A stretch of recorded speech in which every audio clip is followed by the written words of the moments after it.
Buenas, bienvenidos a mi canal, yo soy Rocío y hoy vamos con Psicología del Desarrollo 1, tema 2, Desarrollo Biológico y Motor.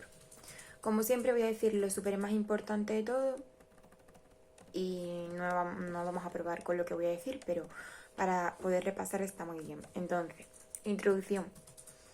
Os voy a leer un poquito, pero tampoco es tan importante. El desarrollo biológico empieza con la concepción.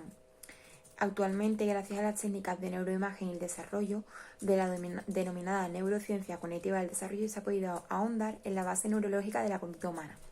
Punto 2. Desarrollo físico y motor. El desarrollo prenatal.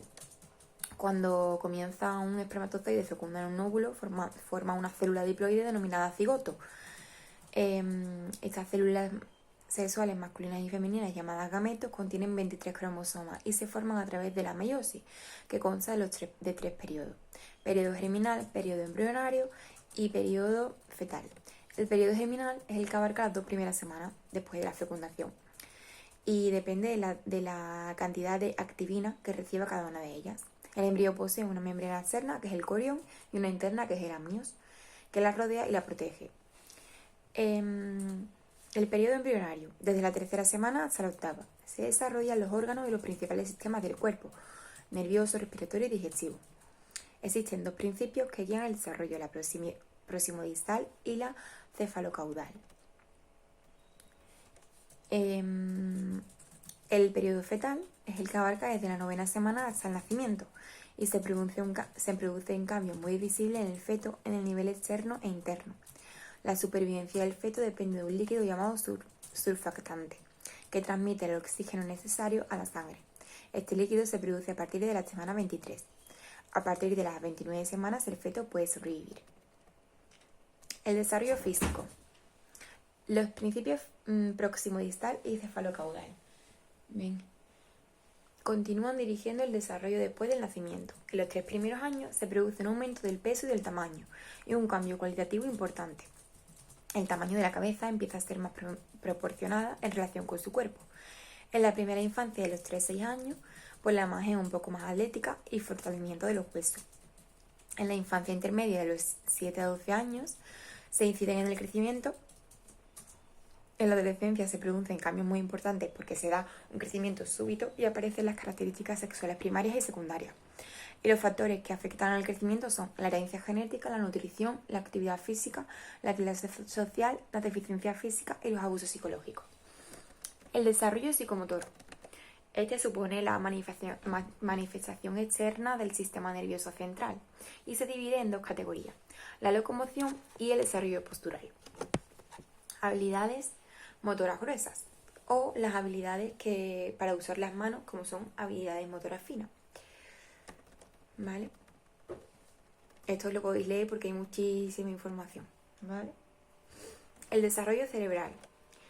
En el desarrollo prenatal del cerebro se produce un aumento significativo de este órgano. Las neuronas emigran de su lugar de origen estableciendo conexiones con otras neuronas. De esta manera se forma la estructura del tejido cerebral. Igualmente se produce el desarrollo de axones y dendritas, que se establecen en las conexiones sinápticas axón-dendrita.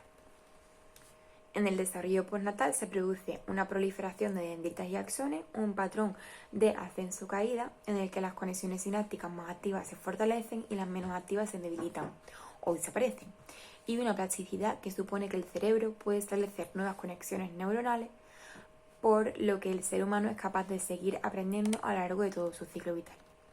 Y ahora nos vamos a las características del desarrollo cerebral humano.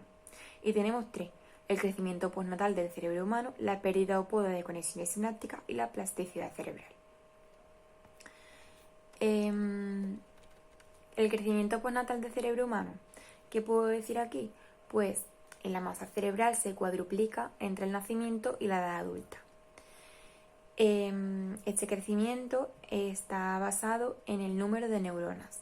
O sea, no está basado en el número de neuronas, sino en un aumento del número y de la complejidad de las dendritas, un incremento de la densidad de las conexiones sinápticas en diversas regiones del córtex cerebral y un incremento del proceso de mielinización, lo que permite una mejora en la velocidad de transmisión de información entre las neuronas.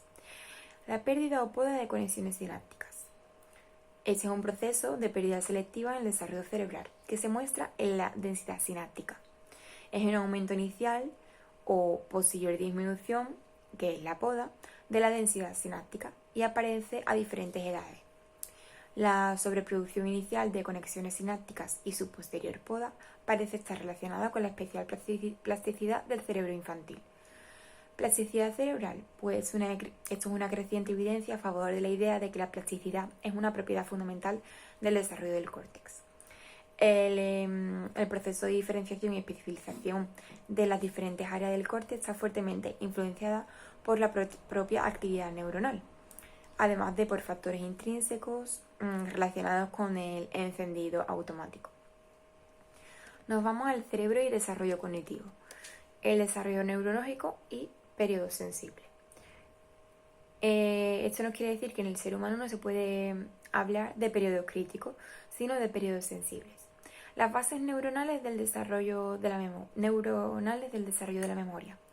Existen dos sistemas básicos de memoria, la explícita o declarativa y la implícita o procedimental.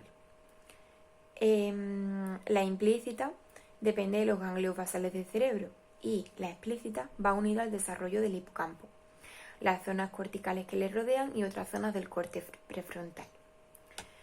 Entonces, esta memoria preexplícita depende principalmente del hipocampo y a medida que el bebé entra en la segunda mitad de su primer año de vida, la maduración del hipocampo junto con la de desarrollo del córtex que le rodea hace posible la aparición de la memoria explícita.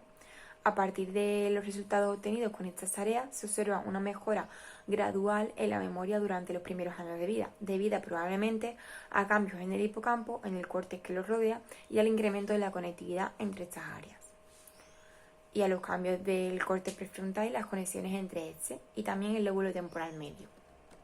A modo de conclusión, la relación entre la conducta y cerebro, es decir, entre conocimiento y desarrollo biológico, actúa en ambas direcciones. ¿Vale?